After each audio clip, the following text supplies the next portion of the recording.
2 Raja-Raja 4 ayat 8 sampai dengan 37. Perempuan Sunem dengan anaknya. Demikianlah firman Tuhan.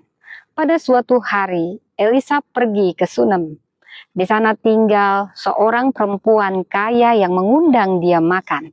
Dan seberapa kali ia dalam perjalanan, singgahlah ia ke sana untuk makan.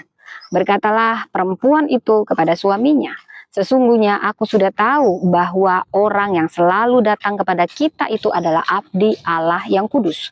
Baiklah kita membuat sebuah kamar atas yang kecil, yang berdinding batu, dan baiklah kita menaruh di sana baginya sebuah tempat tidur, sebuah meja, sebuah kursi, dan sebuah kandil. Maka apabila ia datang kepada kita, ia boleh masuk ke sana." Pada suatu hari, datanglah ia ke sana, lalu masuklah ia ke kamar atas itu dan tidur di situ. Kemudian berkatalah ia kepada Gehazi bujangnya, "Panggillah perempuan Sunem itu." Lalu dipanggilnyalah perempuan itu dan dia berdiri di depan Gehazi.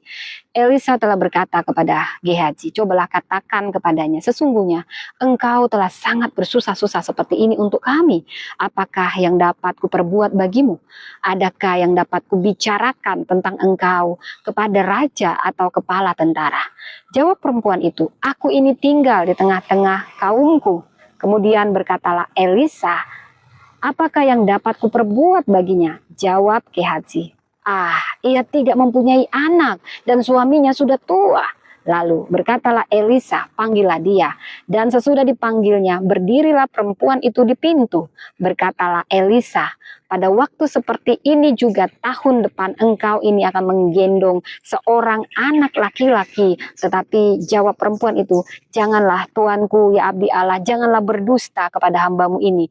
Mengandunglah perempuan itu lalu melahirkan seorang anak laki-laki. Pada waktu seperti itu juga pada tahun berikutnya, seperti yang dikatakan Elisa kepadanya. Setelah anak itu menjadi besar, pada suatu hari keluarlah ia mendapatkan ayahnya di antara penyabit-penyabit gandum. Tiba-tiba menjeritlah ia kepada ayahnya, "Aduh, kepalaku, kepalaku." Lalu kata ayahnya kepada seorang bujang, "Angkatlah dia dan bawa kepada ibunya." Diangkatnyalah dia, dibawanyalah pulang kepada ibunya. Duduklah dia di pangkuan ibunya sampai tengah hari. Tetapi sesudah itu matilah dia. Lalu naiklah perempuan itu, dibaringkannya dia di atas tempat tidur abdi Allah itu, ditutupnyalah pintu dan pergi. Sehingga anak itu saja di dalam kamar. Sesudah itu ia memanggil suaminya serta berkata, "Suruh kepadaku salah seorang bujang dengan membawa seekor keledai betina. Aku mau pergi dengan segera kepada abdi Allah itu dan akan terus pulang." Berkatalah suaminya, "Mengapakah pada hari ini engkau hendak pergi kepadanya? Padahal sekarang bukan bulan baru dan bukan hari Sabat." Jawab perempuan itu, jangan khawatir." Dipelanainya keledai itu dan berkatalah ia kepada bujangnya, "Tuntunlah dan majulah, jangan tahan-tahan aku dalam perjalananku, kecuali apabila kukatakan kepadamu." Demikianlah perempuan itu berangkat dan pergi kepada abdi Allah di Gunung Karmel. Segera sesudah abdi Allah melihat dia dari jauh, berkatalah ia kepada Gehazi bujangnya, "Lihat, perempuan Sunem itu datang." Larilah menyongsongnya dan katakanlah kepadanya, "Selamatkah engkau? Selamatkah suamimu? Selamatkah anak itu?" Jawab perempuan itu, "Selamat." Dan sesudah ia sampai ke gunung itu, dipegangnyalah kaki abdi Allah itu. Tetapi Gehazi mendekat hendak mengusir dia. Lalu berkatalah abdi Allah, "Biarkanlah dia. Hatinya pedih. Tuhan menyembunyikan hal ini daripadaku, tidak memberitahukannya kepadaku." Lalu berkatalah perempuan itu, "Adakah ku minta seorang anak laki-laki daripada tuanku? Bukankah telah kukatakan, jangan aku diberi harapan kosong?" Maka berkatalah Elisa kepada Gehazi, "Ikatlah pinggangmu Bawalah tongkatku di tanganmu dan pergilah apabila engkau bertemu dengan seseorang.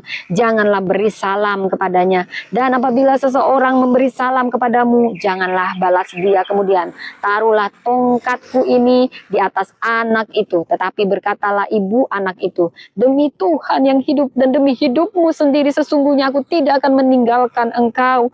Lalu bangunlah Elisa dan berjalan mengikuti perempuan itu. Adapun Gehazi telah berjalan mendahului mereka dan telah menaruh tongkat di atas anak itu, tetapi tidak ada suara dan tidak ada tanda hidup.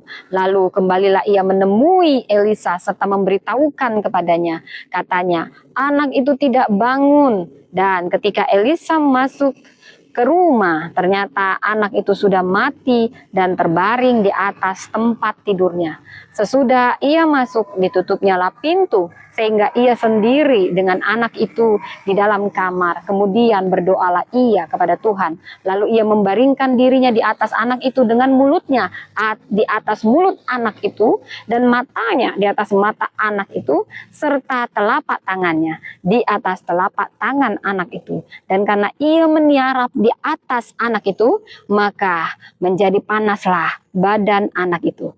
Sesudah itu ia berdiri kembali dan berjalan dalam rumah itu, sekali ke sana dan sekali ke sini. Kemudian meniarap pula lah ia di atas anak itu, maka bersinlah anak itu sampai 7 kali, lalu membuka matanya. Kemudian Elisa memanggil Gehazi dan berkata, panggillah perempuan Sunem itu. Dipanggilnya dia, lalu datanglah ia kepadanya. Maka berkatalah Elisa, angkatlah anakmu ini. Masuklah perempuan itu, lalu tersungkur di depan kaki Elisa dan sujud menyembah dengan mukanya sampai ke tanah.